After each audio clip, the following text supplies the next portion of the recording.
Don't fall on me. Today I'm taking or deconstructing this oak tree.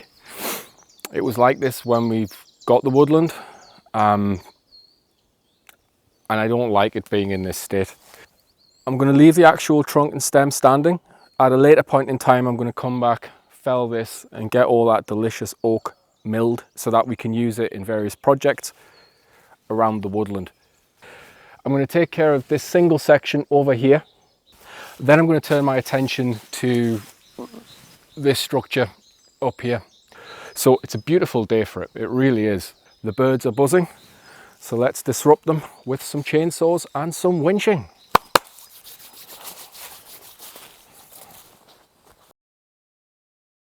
So I'm just going to start off by clearing the site.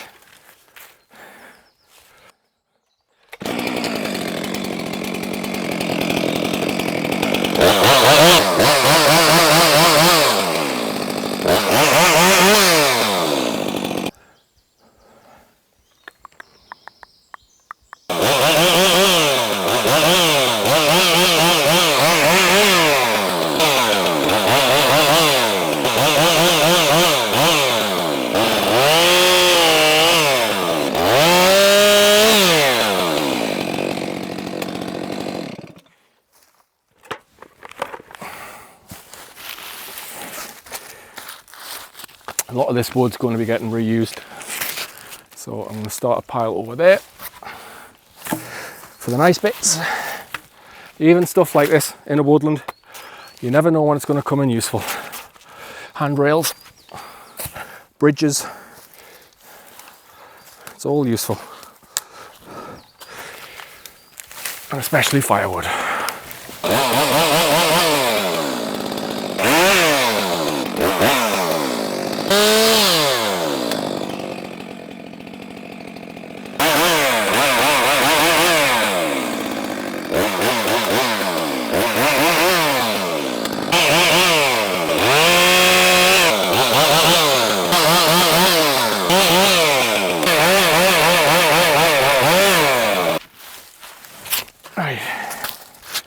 Keeping this section here because it could make a nice handrail for the top of the woods.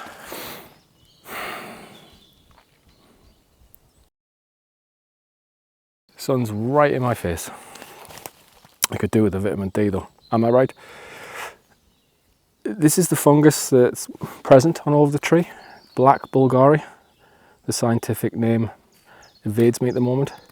I don't know what type of rot it is. Not edible, not going to eat it. Methinks this branch here wants to spring.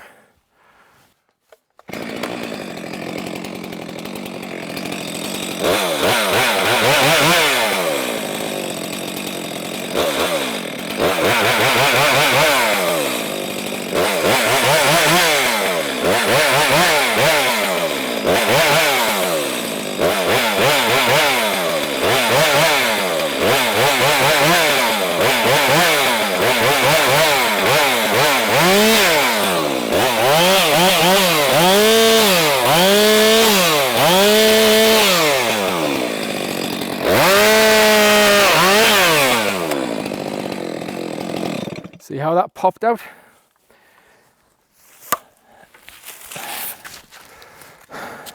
Relieve the tension, it's split out. Job's a good one. This section is held up exclusively by this branch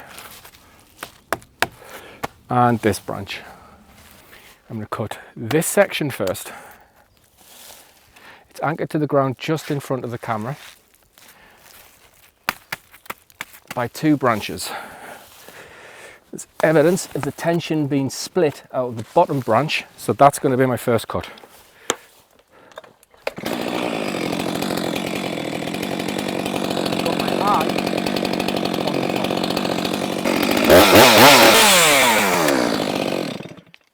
Okay, that's severed. I'll just knock these pegs off. No one likes taking a peg to the body.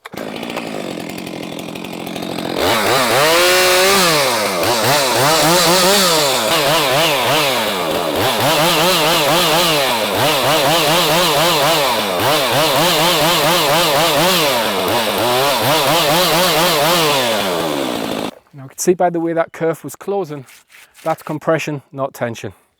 I'm going to come in from the underside and sever it.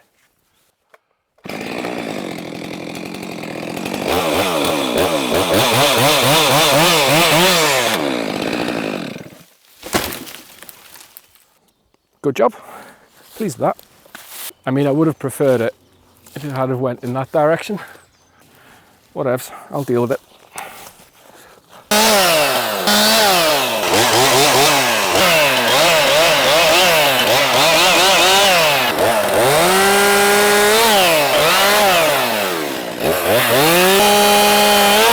Alright, change of plan. I mean, I did clear the winch, but rather than dick around and get that set up and pull it that way, we're just going to dig soil up and damage roots. I thought I'd try this.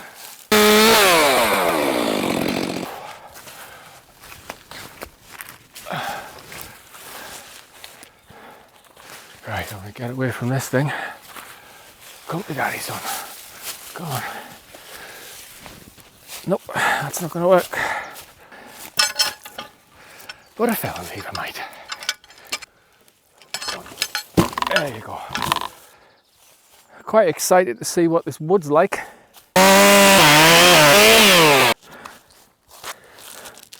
Looks good. That's very pleasing. Lots of usable oak.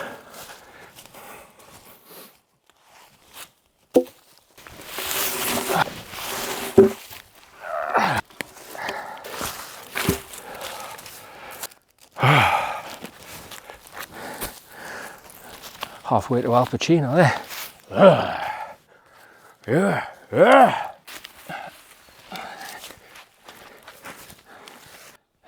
Almost lunchtime. The side with the single hanging branch is now done. I've had lunch. Now I'm going to turn my attention to this section here. The way I'm going to tackle the top is I'm going to take off any limbs that aren't touching the floor, so that there's less to think about, less to get caught, less to snag on. Whatever's left touching the floor, I'm going to carefully take away so that the entire top sits on this first section.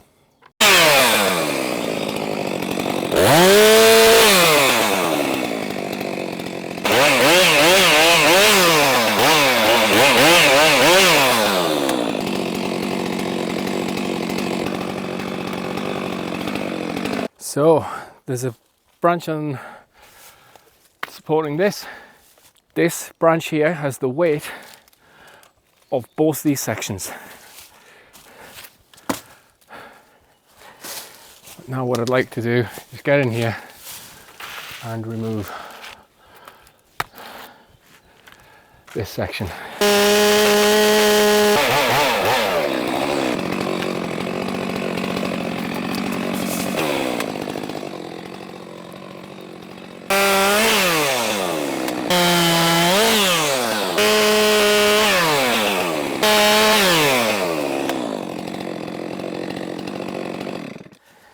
We are now just left with the things that support it.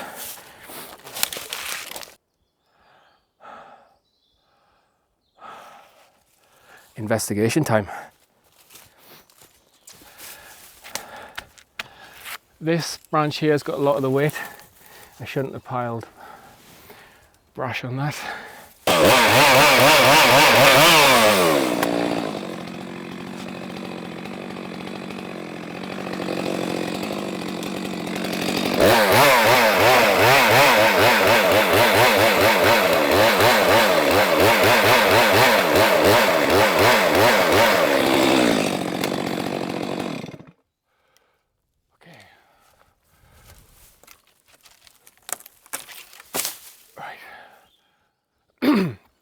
That's no longer on there. Whip this off.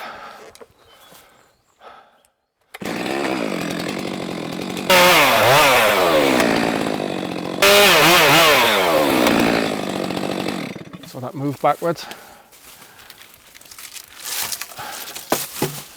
Okay. There's a lot of tension and compression, as well as it's in lots of directions. I'm going to put a little wedge in this and it should fold. I'm going to put the wedge in this direction. It should fold in of its own accord.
So I've got one hazard left, which is the top branch, which now looks like it's severed.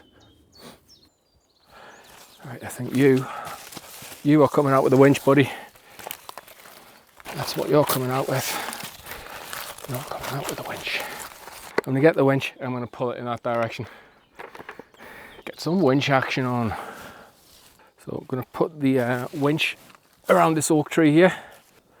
I'm just going to clear my way through here. There's a lot of dead stuff lying around. And that winch is going to go right to there. This is a 3-meter sling. It just fits around the tree. Winch cam on the phone. Bird, you want to get out of the way?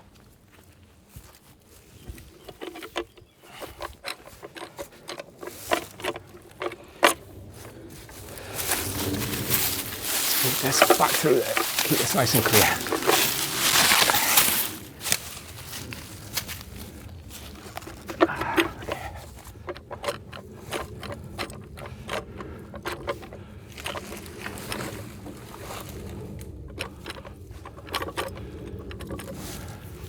That's still not down, so I'm going to keep going.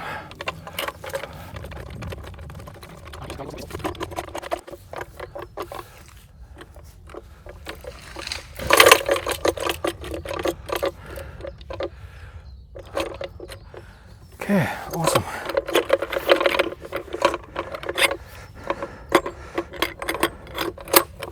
Slapping that off.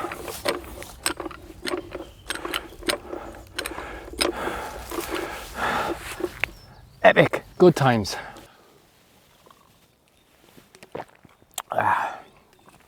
Boom.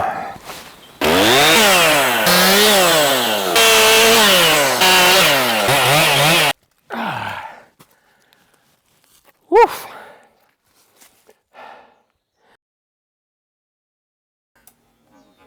Okay, let's start by focusing on that yellow circle in the bottom left. Just watch how it flies up. Boom! I was so focused with getting this limb down that you can see that my eyes are on the white circle. But I totally missed the yellow circle. Now there was looking back at this footage, it's kind of obvious. So if we just go right back to the start on that, watch how the area in the white circle rolls. I mean, duh, I was using a felling lever. It's going to put a rolling motion into it. There it goes, it's rolling, it hits the ground, wallop! That yellow circle flies up in the air. Now if we go back through this again, there's a little rectangle right at the bottom of the screen, orange in colour. Keep an eye on that, and I'm just going to pause it when that rectangle hits full height.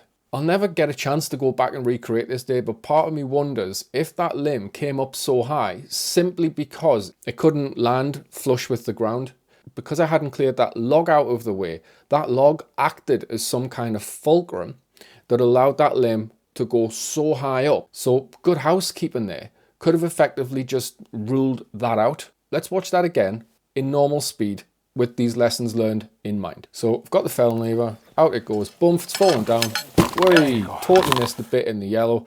And I didn't even think about the orange rectangle bit, the limb on the floor, until I was watching this video back. So what could I have done? differently? Well, the answer is right in front of me. I had already put a strop around this limb. It would have been nothing to get the winch and pull it out that way. Now, one of the things I edited out at the start of the video was when that limb fell and the area in the yellow circle shot up and had come back down on the ground and rested. I actually did one of those responses that we all do when something happens. Sometimes it's "Ey," sometimes it's "Ey," but in this particular instance, I didn't opa. And here it is. I'll let it play just so you can see that this event actually did register with me. Opa! Lovely.